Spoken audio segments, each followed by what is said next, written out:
मोरडा निर्वाचन मंडली तथा मोरडा थाना अधीन ठेंगातांडी बालीघाटे रविवार चढ़ाऊ कर चोरा बाली बोझे ट्राक्टर को जबत करने घटन ग्रामवासी और पुलिस प्रशासन मध्य मुहांमुही स्थिति उपजी नहीं मामला रुजु कर तदंत चलता मोरडा पुलिस यह मामलें जड़ित 3 जन को गिरफ्त कर सोमवार अपराह 5टार कोर्ट चालाण करिछि पुलिस।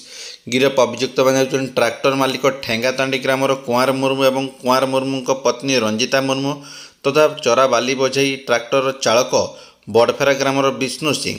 सूचना मुताबक ठेंगातांडी बालीघाटर चोरा बाली बोझई ट्राक्टर को जबत करने को नहीं ग्रामवासी और पुलिस मध्य मुहांमुही स्थिति उपजी बेले परिस्थिति उत्तेजनापूर्ण रही। शेष में अधिक पुलिस फोर्स सहित जबत चोरा बाली बोझई ट्राक्टर को थाना को आनी मामला रुजु कराइला।